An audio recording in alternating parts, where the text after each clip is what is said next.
you at Mass. Yep, we got it. So this is a new role for you at MassCEC. Prior to that, you've been with MassCEC for a while. This is not something new that is your first time experience. Right. Yeah. So I have been the CEO. I became the interim CEO in September of last year and the permanent CEO in February of this year. But like you said, I really started my role at MassCEC as the CFO and have been here about 8 years now in total.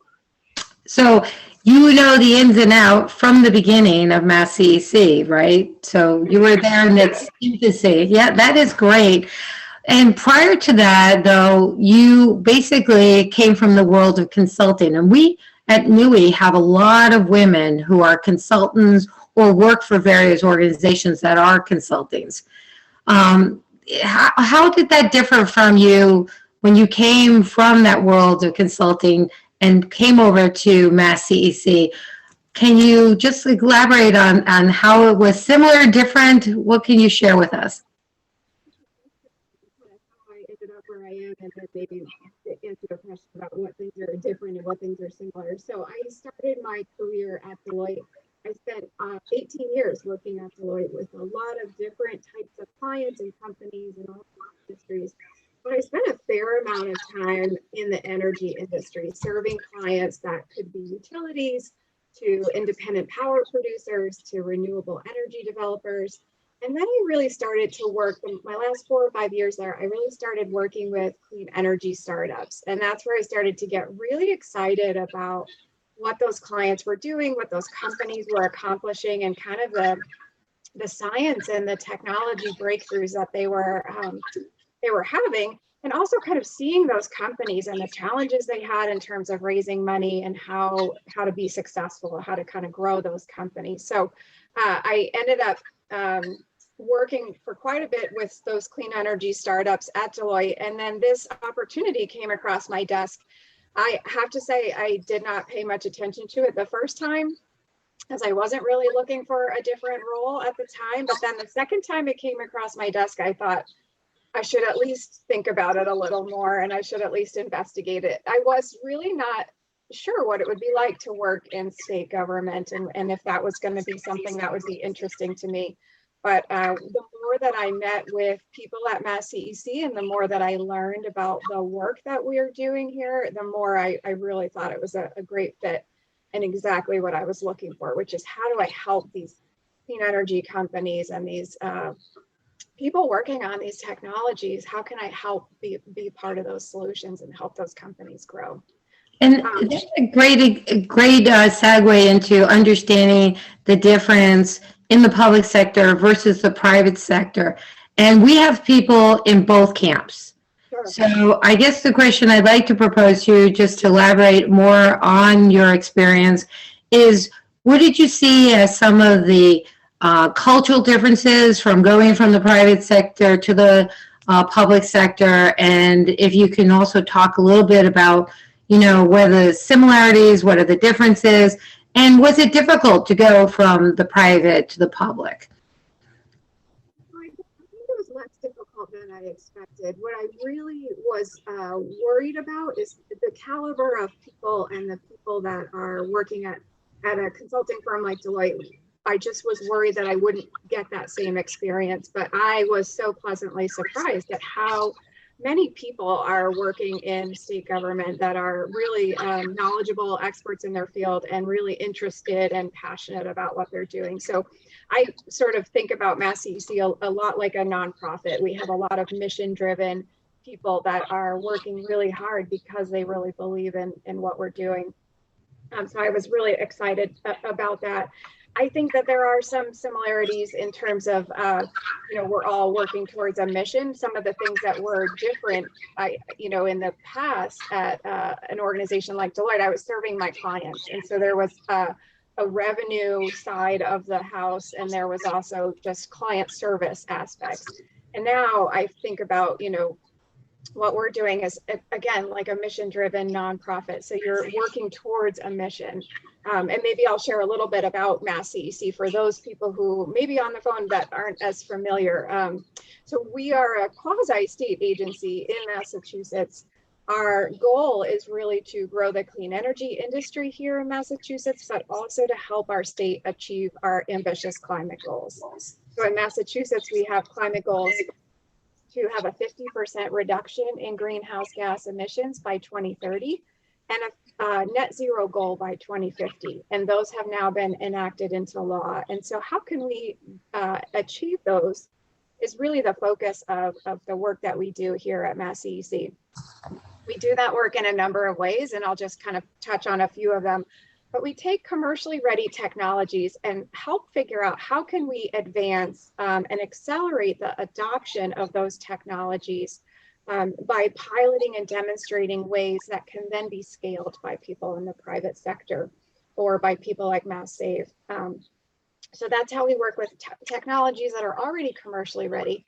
Then we look at workforce development. So we spend a lot of time on workforce development, knowing that our industry is growing. And in order to really meet our goals, we will need a workforce that's ready and trained and diverse and equitable. So how can we make sure that we have that workforce ready to go?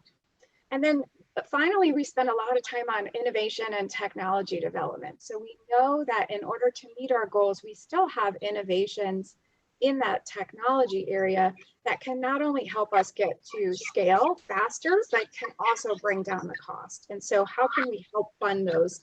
And really at MassCEC, we're working on filling the gaps that the private sector is not taking on. So how can we help fill those funding gaps, help people coming out of our amazing research institutions that we have here in the state? How can we capitalize on that? And really make sure that we make Massachusetts an international leader. Well, it's really exciting that you talk about the clean energy agenda, Jen, because Massachusetts has become basically a very big leader in this space. And your background, being a graduate from University of New Hampshire in accounting and business administration, do you think that prepared you for the work that is so critical to move this clean energy agenda? And if so, how? Yeah, and I think it certainly did. And I think even my role at Deloitte in consulting and accounting and business really helped me to build this skill set, because I think at its core, these businesses need to succeed. And so you need to have all the right tools and all of the right pieces in place. You can have a great idea and a great technology, but if you're not able to dial that down and boil it down into simple layman terms that investors and the public can understand, you're really going to have trouble raising money. You really need to know how to build a business and how to do that effectively, how to sell your business, who's your market. So there's a lot of pieces that have been really helpful along the way. So, you talk about clean energy, and I was wondering, because you are at the center of it, particularly for Massachusetts, could you give us a report card? How is clean energy doing in Massachusetts? And, if you could give us a little bit of an update of where we are with clean energy and what does the future look like? Yeah, and this is a great question. We do a clean energy industry report every year in the state of Massachusetts, and we publish that on our website. So in the next coming weeks, we should have the latest report published. But that looks at not only clean energy in our state, it looks at number of jobs and the deployment of clean energy.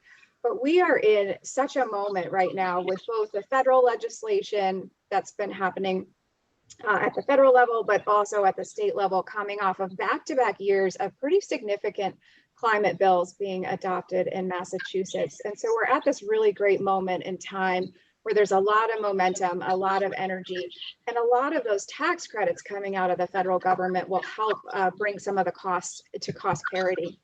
You're also seeing a moment in time where we have the first offshore wind commercial scale wind project that will be starting offshore construction. So they've already started onshore construction. They'll be starting offshore construction very soon. I think they're already laying the undersea cables. And so you'll start to see next year actual turbines in the water, which will be a really exciting moment. And really that first project, I think will be monumental and really instrumental for Massachusetts.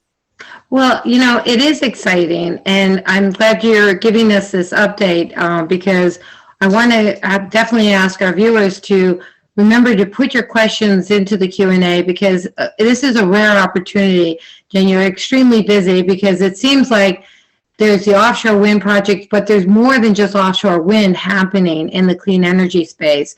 Could you elaborate on some other exciting programs, maybe ones that our viewers don't even realize that Massachusetts, because we had so much legislation that happened at the last hour, at the last minute in the Commonwealth, and it could be some things that people just haven't realized it's a new program, and it's a new opportunity.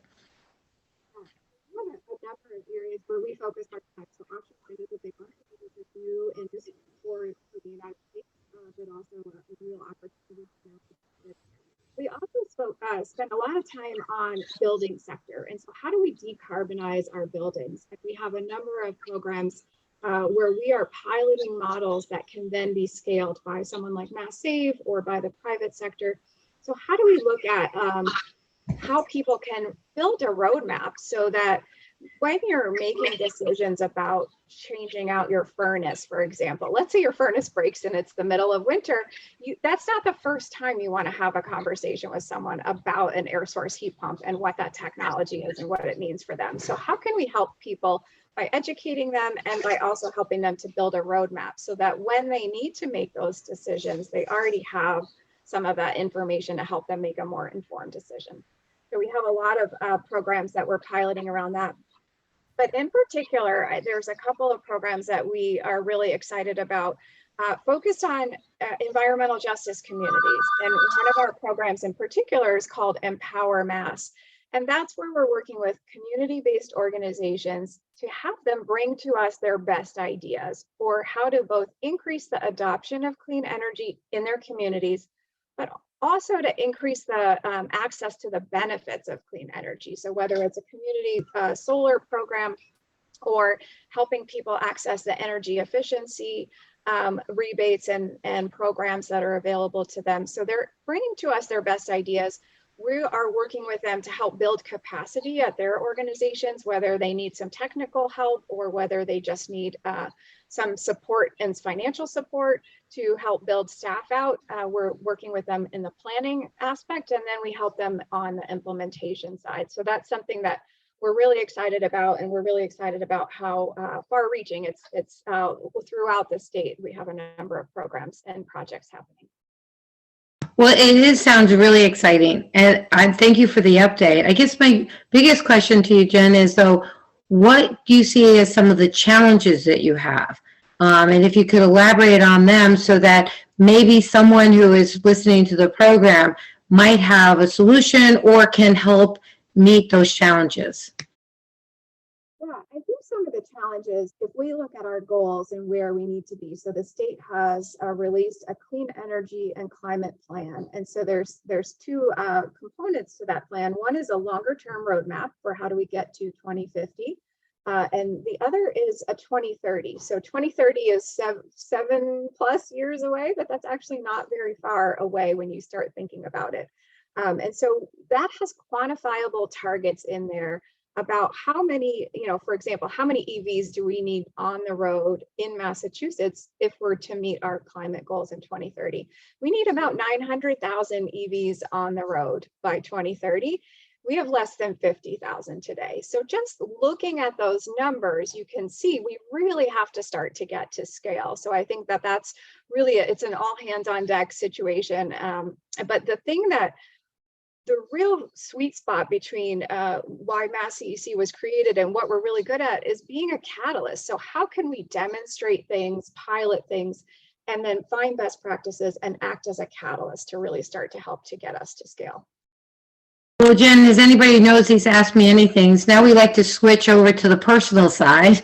And we have a question that says, what advice do you have for women who are early in their careers, especially in the energy sector? So as I told you, we work hard on really helping young professionals. So go back in time and think of yourself, and if you had to think about what you would give as an advice, to a young professional, what would you offer at this moment? Yeah, when I think about my career and people that helped me along the way that maybe didn't even know they were helping me, there were a couple of women in particular that acted as really big mentors that had an impact on my life. And I think what I would recommend is actually just taking advantage of that, meaning, ask that person for coffee and ask them for advice, or think a little bit about what you're interested in. And I never had a really, I never had mapped out where I would be. I certainly never expected this is where I would end up. But I am so thrilled to be here. I'm just enjoying so much about this. But what I think is that oftentimes people have an exact roadmap, but I think even just being open to a conversation about, what is it that you're interested in? What is it that you might be looking for in your career? And then asking people that you respect and people that you look up to about what they might have experienced or what advice they might have. I would also say networking is huge, and I have benefited so much from the networking opportunities, both at NUI, but in the clean energy community. Just, I find that having spent my bulk of my professional career in the Boston area, I find that the Boston business community, the Boston clean energy and energy community, they're quite small once you get to know everyone. And I just really, I feel like people really lift each other up, and that's something I really appreciate. But networking and taking advantage of opportunities like the Fall Fete that NUI has and the other events, I just find that is such a great way to connect with people, especially nowadays when we spend so much of the time working, and on Zoom or Teams meetings. It's really just nice to have an opportunity to network in person. And I guess the question I have for you is, like, I'm a young professional, I'm working. How do I advocate for what I want to do, where I want to go? How do I get myself known for my expertise, my ideas, my suggestions? Do you have any advice on how one could advocate for themselves and get recognized so they can go to the next stage or step in their career? Yeah, and I think that I would just, whether it's your manager or whether you have a mentor or someone that you trust in your workplace, to have that conversation. Maybe it's, how do I, here's what I'm looking to do, and how do I best kind of get there? And it might not be the exact path that you might think, but you might also get opportunities that will help you along the way. So what I mean by that is, sometimes at a smaller organization, you might not have the career trajectory or the upward growth that there might not just be another position in a small organization. But how can you take the skills or the tools that are available to you? Maybe you're signing up for a different project that is kind of outside of your job description, but you're putting yourself out there and signing up for something that maybe helps you for that next path. So it's almost like thinking a couple of steps ahead. And there are some things that I was either signed up for or I volunteered for, or a little bit of both, that really helped me to grow as a professional, that I would have said, I'm not sure I really want to do that. But in the meantime, after, kind of looking back on that, you sort of, every opportunity is kind of a growth opportunity, even some of those really, sticky projects that you probably wouldn't have wished for. Oftentimes, those are the ones that really help you develop. I really enjoy this next question because it's one of the goals at NUI, which is DEI, and trying to assist particularly EJ community. So the question is, can someone not a part of the EJ community volunteer ideas we have experience in other communities? If so, how do you go about doing that and providing that kind of information, suggestions, ideas, or how do you get those EJ communities much more to become more involved and more robust in the decision making? Yeah, that's a great question. And some of that we're doing trying to help those EJ communities have conversations with the utilities or with the project developers. But I think that's a great question, and I will take that back to our team, because I think it's a great idea to have people that, if there are people that are interested, we can help connect and we can be that convener, because we have those projects, those community-based organizations that are really wanting to make a difference and looking to make a change. And if we have a community of experts that's willing to help volunteer their time or their suggestions, I think that would be a great takeaway. You know, NUI started 13 years ago because we're in an industry that's mostly men. And our goal is to see more women get involved in energy environment. Looking forward now, we're focusing our attention on DEI to try to encourage to get more women of color involved in this industry. I was wondering if you've had, I'm sure you've had conversations and thoughts in MassCEC and throughout your career. Do you have any suggestions, ideas, or insight that you can provide us on ways that we can get people of color more involved in this exciting industry? Yeah, I'll talk a little bit about some of the programming that we're doing, but I'll first answer kind of from MassCEC, from our perspective as an employer, as a company. We have really just been trying hard to listen to people and also to learn, really. So this is a moment where we're trying to listen and learn and think about how we can both encourage more diversity within our own workplace, but also within the broader clean energy industry. So we have in the 2021 climate bill, we were given $12 million a year for workforce development and development of minority and women business enterprises in Massachusetts. So this was a great opportunity. Previous to this, we had about $4 million a year that we spent on workforce development. So you can see that was just a huge number. And we have the workforce development funding is primarily for environmental justice communities and for underrepresented people in the industry. And so this is a great opportunity for us to grow not only the small minority women business enterprise that exists and how can we help them be part of the clean energy industry, but also to grow the workforce. So that was something we had just received in 2021 for the first time, and we just had our almost $4 million that we put out for those organizations to really help start and get those trainings and get those organizations going. So that's something that we are really looking at. The other piece that I think we've, you know, even if we just talk more broadly about how do we get more clean energy people to participate in this industry, we've really started to think about how you got to start going down into the K to 12 earlier education opportunities to just have people understand and see themselves in these jobs. So understand what the opportunities are, understand what the technology is, but also to see themselves. It's really important for that to happen. And so that's something that we're really looking for, partnerships where we can partner with other organizations that maybe are already part of the school and education systems that are trusted providers that we can layer on the clean energy and the energy expertise. So I'll tell you a really eye-opening story. A year ago, I was with the Lieutenant Governor for a STEM Week event. We went to the New Bedford Vocational Technical High School, and most of the students, there were about 100 students in the room. We brought one of our awardees for our offshore wind training program, has a virtual reality simulation, which is really cool, but it helps the access. It helps people understand what does it mean to work on an offshore wind turbine. We don't really have a whole lot in the water right now where we can send people out to train them, but you can put on these virtual reality glasses. You can climb up a turbine. You can, you know, kind of use the materials and think about how that would be, you know, are you going to be wanting to be up that high, right? So there are some things about that are just really fun, and it's actually a great way to have train more people without having to bring them offshore.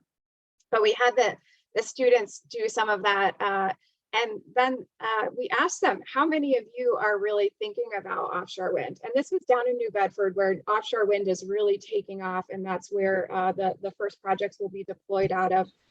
And most of these students were part of our Blue Tech kind of program down there, and only 2 of them raised their hand. And it really was because Oh, wow.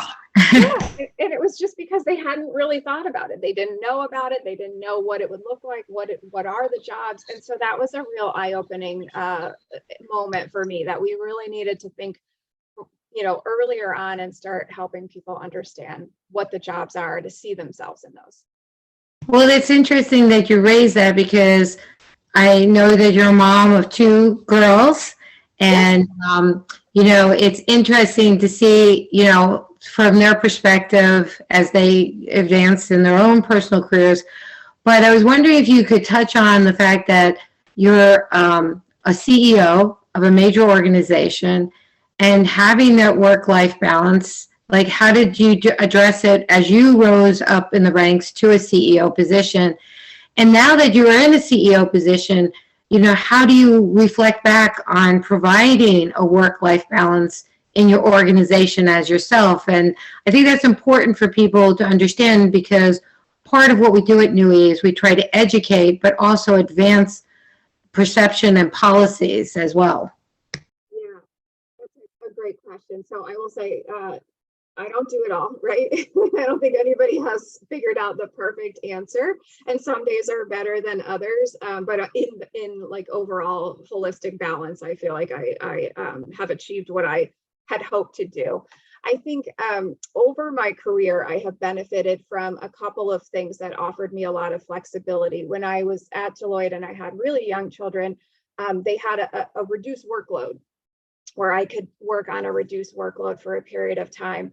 And mind you, you're doing consulting, and so oftentimes a reduced workload looks a little bit different. But that was really helpful to me in my career. And then offering just the flexibility, just the ability to be able to work remotely 1 day a week or a couple of days a week. Again, prior to COVID, that was really something that not a lot of people offered, but that did allow me to have a little bit more flexibility. And I have really tried to take that and put that into place at our organization. So we have, obviously with COVID, pretty much everyone had to figure out how to do this. And we've realized that we do it really well. Like, people are able to get their jobs done. People are able to connect with each other. We're trying to find other ways to, kind of keep that culture within the organization.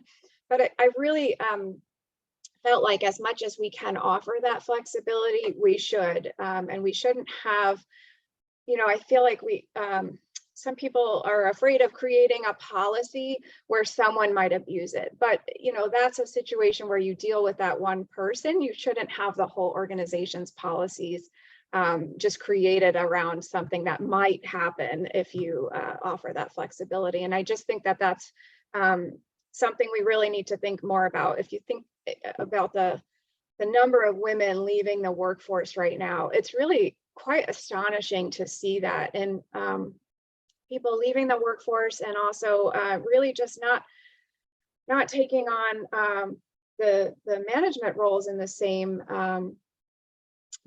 way that you would have hoped. And so I think we have to be able to adapt to that, or else we won't be successful.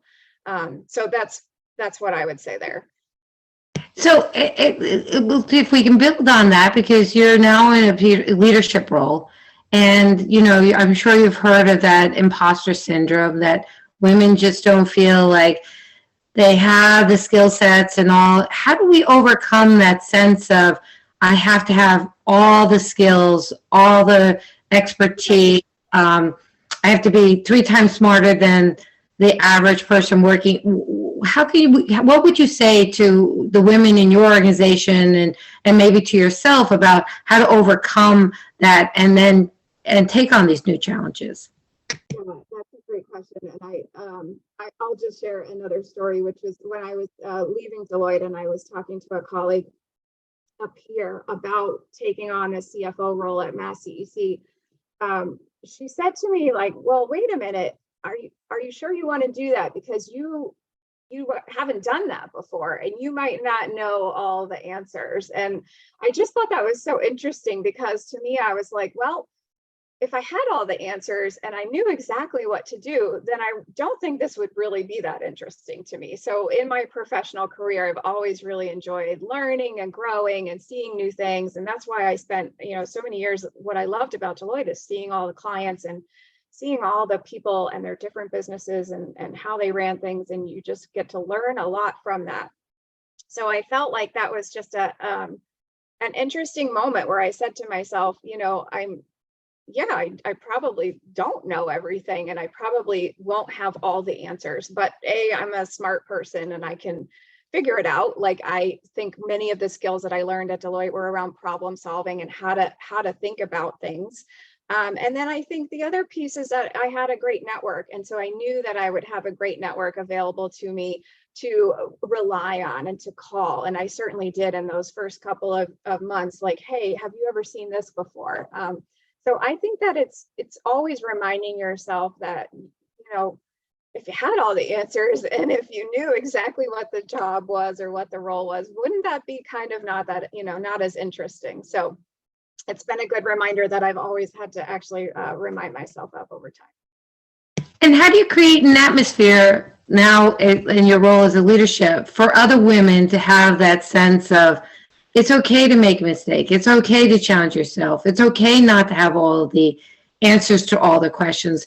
How does one create, because we've talked a lot about a young professional, we talked about the work-life balance. Now I'd like to reach out to women that are going into leadership roles and maybe some insight you can give them on being a leader.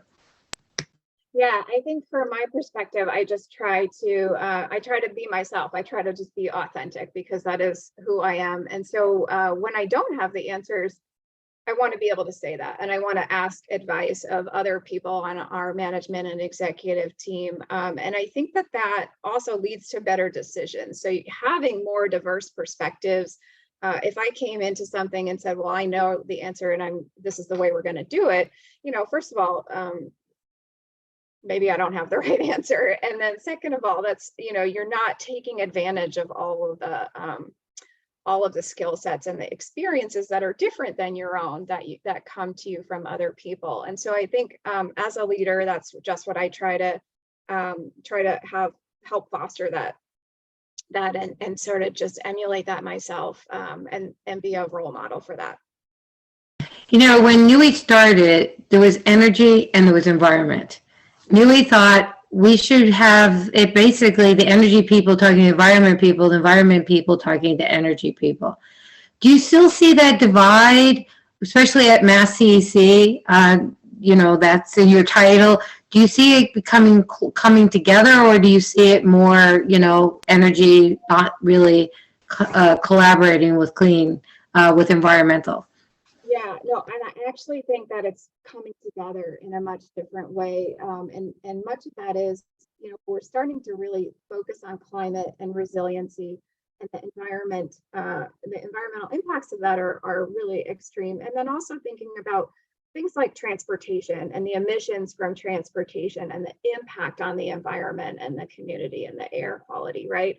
And so I think things are starting to holistically be looked at in a different way. So even when we think about building decarbonization, right, we piloted and demonstrated some passive house affordable housing. So passive house standards are the highest building envelope efficient standards that you can build to. And we had this theory that you could do that at pretty low cost, incremental cost. Some of the side benefits of that are you get better sound quality for the residents, but also a much better air quality for the residents. And then COVID came along and we started to realize how much the health impacts of that were also impacted and how important that was. So even as you start to think about environment and energy, but the, building decarbonization and sort of like healthier buildings are better for health outcomes as well. So I do think that kind of even the health aspects I've really started to see people talk about that in a different way too. It's interesting you say that because people always say, why did you get into energy? And I said, can you think of a day without energy and what that would look like? So I know exactly what you're talking about. We do have another question that's coming in that's really I think, very interesting one is because you talked about the challenges in the workforce development and the opportunities. But if you had to reflect on it, what valuable skill sets do you think you brought to the job that you would say, I'm really pleased I either developed those skills or I had those skills because they became really, really useful? So if you had to select 3 of the top skill sets, what would they be? Oh, 3. Okay, let me start with this one. And I think the first one is something that I think my experiences at Deloitte really helped me with, and that's really just problem solving. So how do you look at something and think about it a little bit differently? How do you, it could be something totally new that you have no idea how to tackle. But if you start to think about how you can chip away at it and make it small, small incremental things, how can I first deal with the first step? Okay, now what? And let me take on and tackle the next step. So I think that skill set has really served me well. There are things that, I could have never predicted. I would have had to know, and certainly would have been really hard to learn. But along the way, when I've had those experiences, I've just said, okay, let's kind of break it down into digestible steps, and how can I do that? So that's the first piece. And the second piece I would say is just being comfortable being yourself and being authentic. Like, I think I just have, I sort of went into this position, saying, well, I just am who I am. And I really am very passionate about what we're doing. I really believe in that. And if you really believe and care about what you're doing, I think that really comes across, and people really resonate with that.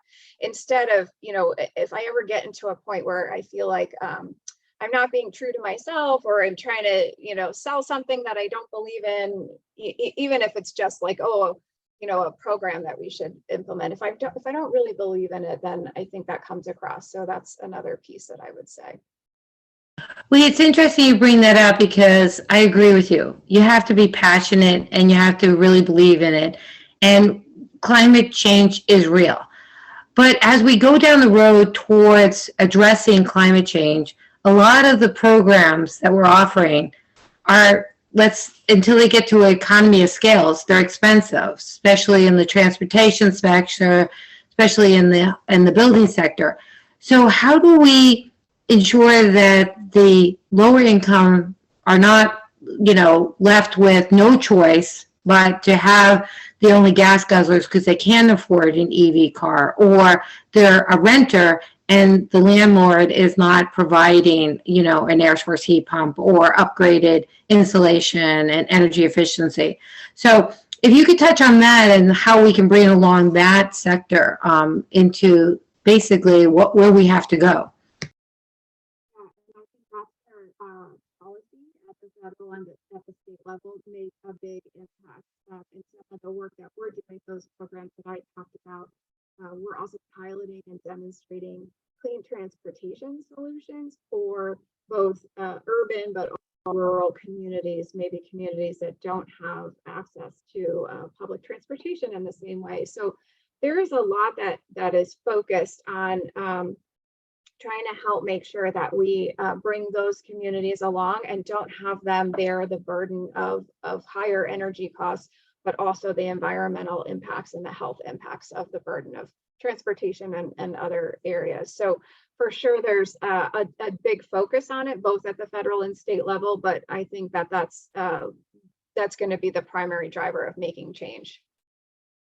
Well, it's great, because that is, important, because I know that you understand that it's we want to rise everybody up into a cleaner, higher efficiency energy sector.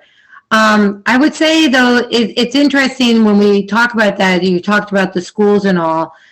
What do you think is why we don't have women, particularly women, because we're newy, going into these more technical skill sets like the STEM programs and engineering, where they could really be a part of the solution? And how do we get them to be interested It seems to be a stubborn problem that we've had for many years.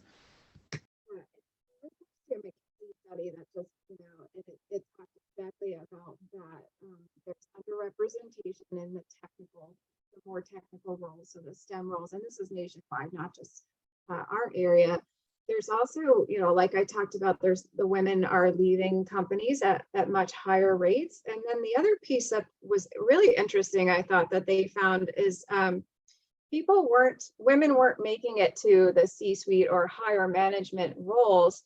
And really, when they looked at it, it's because earlier on in people's careers, there was maybe a missed opportunity or a promotion, their first management promotion, that they didn't get as quickly as their male counterparts. And so that really kind of just started to exacerbate the issue. So I think those are three things that I found to be really interesting. I think the education piece is really important. So even when I talk about people seeing themselves in clean energy, it's also about girls seeing themselves in these jobs and seeing whether it's you or me or others on the call, seeing us come into schools and talk about what we do and be kind of advocates. I think that's really important for girls to hear about that. And there are so many good nonprofit organizations that are trying to do this, and we know we need to do more,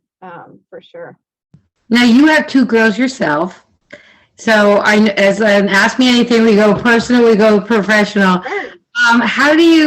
What do you see how you can influence them in terms of giving them the skill sets to, get into maybe non-traditional roles and things of that nature? So, if I can ask how old your girls are. Yeah, sure. I have two girls. One is almost 13 and the other is 16. And so the 16-year-old in particular is starting to think about what she might want to do. And I mean, it's really hard when you're to make it. Oh, absolutely. But, I think what I just encourage them is find something that you really like to do and think about that. So I know, for example, both of my daughters say they don't really think that they want to sit in an office job. Now, of course, who knows, right? But that's something that they're like, I'm not sure about that. But my older daughter is really interested in writing and reading.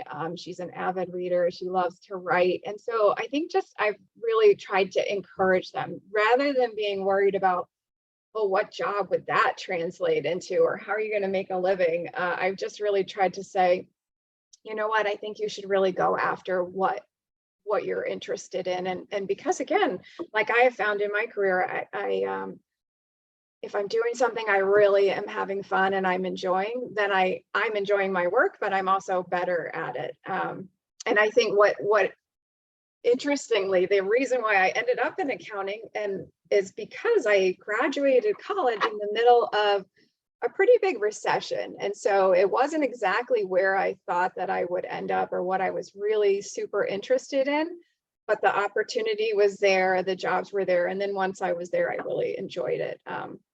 But I enjoyed my colleagues, I enjoyed the professional development, and then I also enjoyed just really seeing companies and learning from what they did and how they operated. So yes, that's what I try to do. Who knows if it will be successful? Ask me in a few years.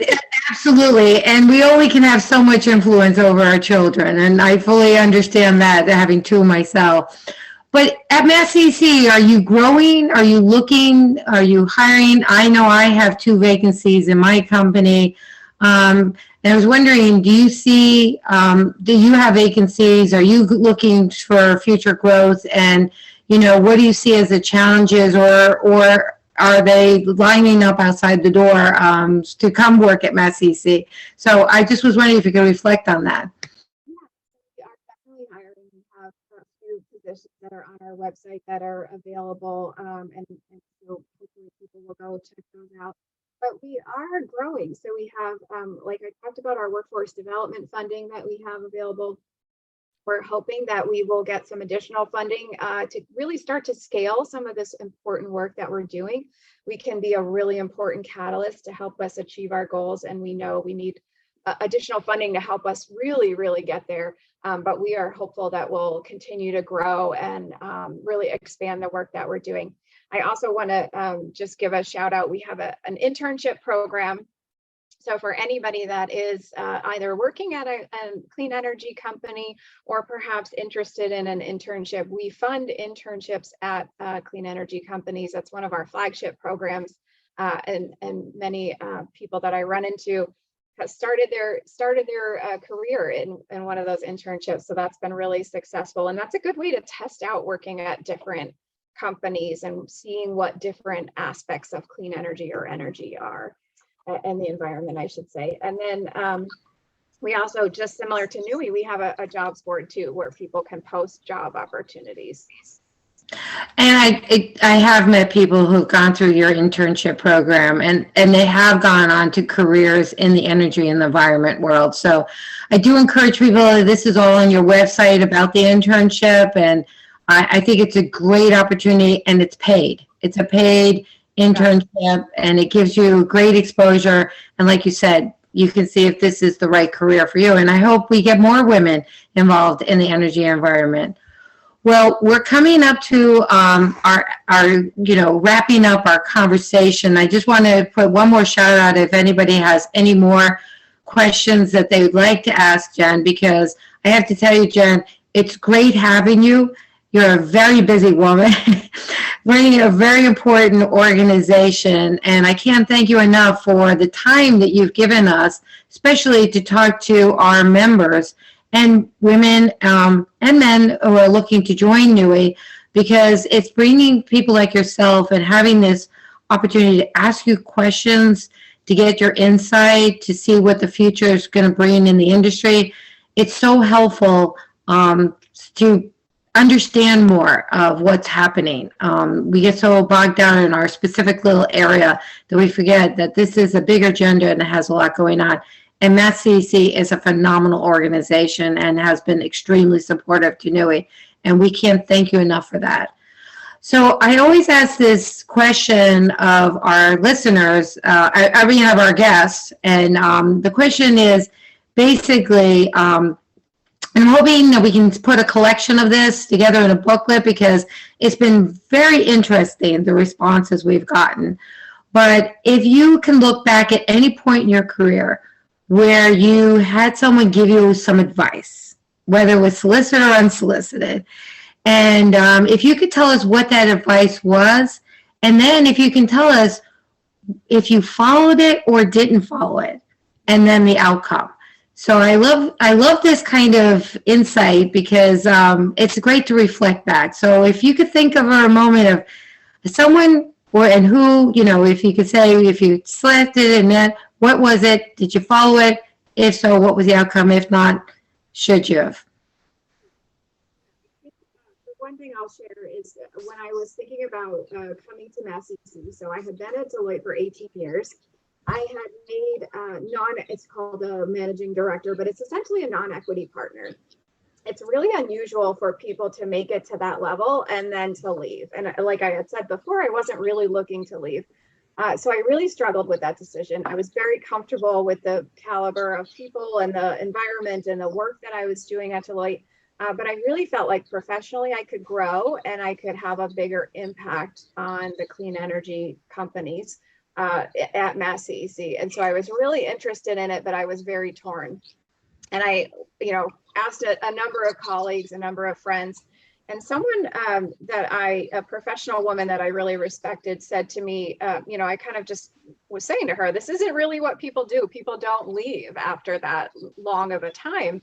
And she said to me, but what if you did, right? And just what if you think about it differently? And what would success look like? What if you are successful at it? Because I think the thing that was really scary was, what if I don't like it there? What if I am not liking the work or the organization? What does that mean? And she sort of said, well, what if you did? And stop to think about that. And then she also asked me, like, so what? So what if you don't? And then what does that mean? And like kind of actually thinking through and working through that. For some reason, it just was a light bulb moment for me and made me like kind of step back and think differently about you don't have to do something just the way that is kind of the norm, and you can think about it and kind of you build these worst case scenarios in your head, but then start to play that out. Okay, well, if you're miserable, then you go and look for another job, and you're gonna be okay, right? And so that was just, for some reason, that really stuck with me, and like, look where I am now, and I'm just so pleased to be here and had so many opportunities that have arisen as a result of making that change and making that. So it sounds like you took her advice. I did, yes, obviously, yeah. Yeah, so you leaped into the unknown, and I guess that if I could sum that up, you're saying take risks, because what's the downfall, Yeah. And and I hope that the people who are watching this webinar take that advice, because that's a really good advice, because we do have to take more risks. Women seem to be risk averters, and I love the fact that she basically got you to be in that mindset of like, well, what's the downsides? What's the harm? Like, you're talented, you'll land on your feet, you'll find something else. And think about what it would have been like, if you can, and just elaborate on what if you didn't follow her advice. Where do you think you'd be now? Yeah, so would probably be at Deloitte, which would also be just fine, right? But I think when you talk about risk averse women, but also people in finance in general, are probably more risk averse than your average person, I would bet. Yeah. Well, and I'm glad that you said that, because I would definitely want my CFO and my CEO to be worried about risk and be a little bit more cautious. So again, Jen, thank you so much for joining Ask Me Anything. Please, tell others in their leaderships that you come across that if I reach out to them, say, oh yeah, definitely do it. It's a fun hour. The time has gone by. We're at the end of the hour. I just want to thank everybody who tuned in and has watched the program. And it will be recorded, and in 90 days it'll be up on YouTube. So please share with others to definitely watch the program. We don't have another speaker lined up. We'll be starting in January with another roster of Ask Me Anything guests, and we'll be followed the newsletter for our website.